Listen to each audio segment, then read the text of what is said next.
The mission basically is to encourage and promote and produce modern music on Maui and statewide, and to educate.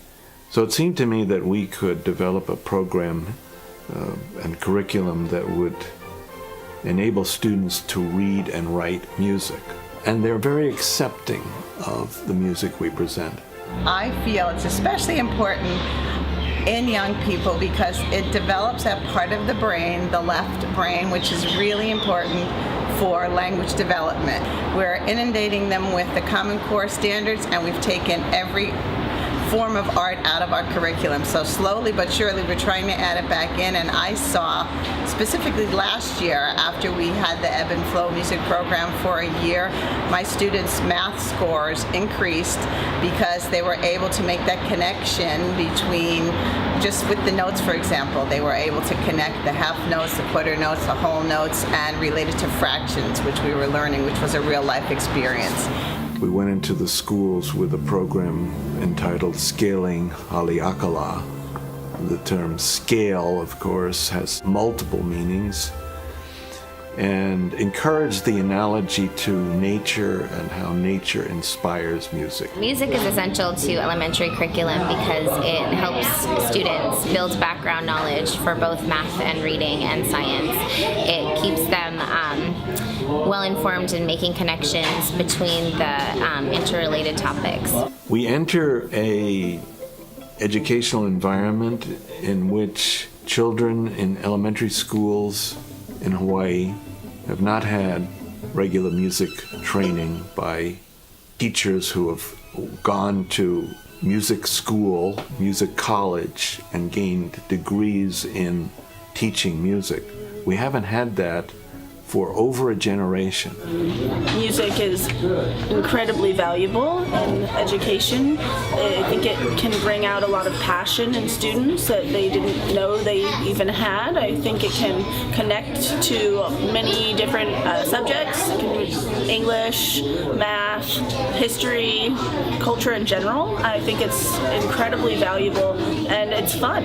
In addition, we emphasize the listening closely to great music, whether it's classical or even modern music.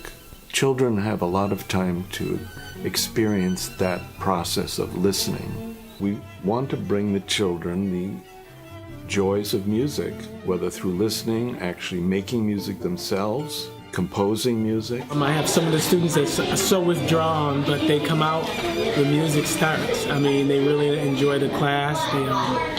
They create these beautiful pieces of music. I mean, then they name them, and they also have a story they go on with them. And I think that just helps the creative part of their minds, creating mental images, which all ties into the language arts.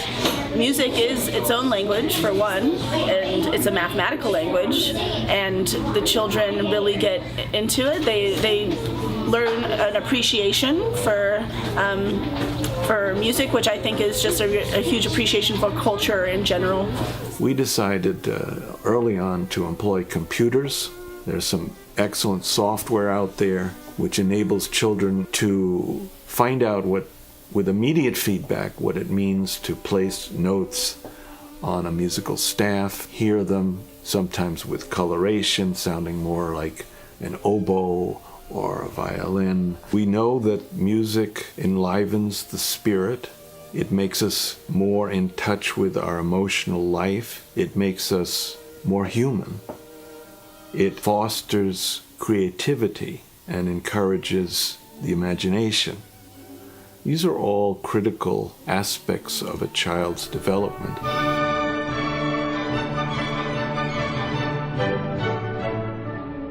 It helps them learn in a different capacity than they've learned before, and it also gives them exposure that they haven't had outside of school. I think this music program has really benefited the students.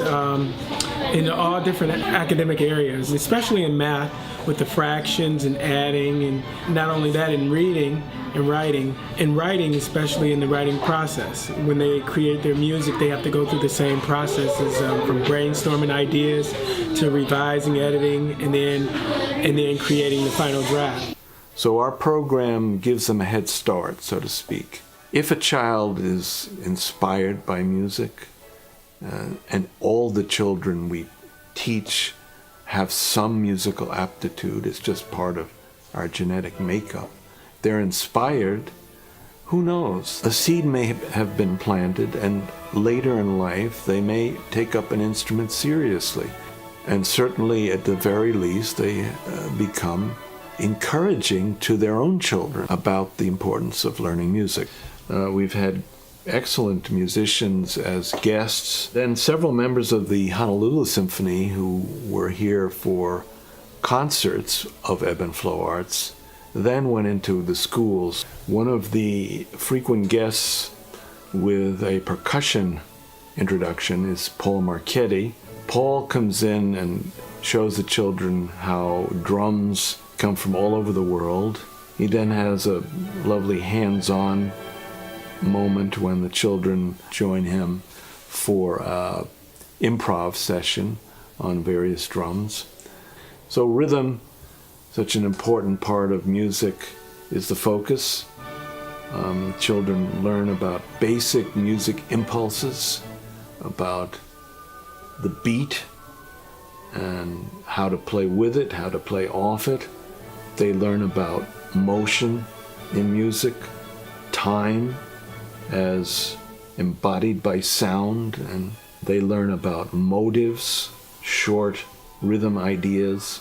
And so the children get introductions to instruments, styles, approaches. They're thrilled, of course. They're thrilled with the sounds they hear, the expert ability they witness. The joy in the children's faces, which I have not seen that in weeks since we've been testing nonstop, but they just love learning. They're so free, and what the light in their eyes that I see go on, and when they hear what they've produced, makes me totally convinced that somehow we need to bring the arts back into the classroom. And I'd love to have it all year long as opposed to just 10 sessions, because I can see how the kids are developing from this short time we're with you. We try to create the atmosphere that each child is a whole person.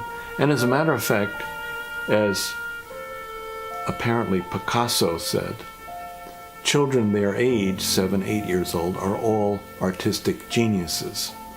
What we aim to do in our Scaling Haleakala program is give the children a joyful experience that they can carry with them for the rest of their lives.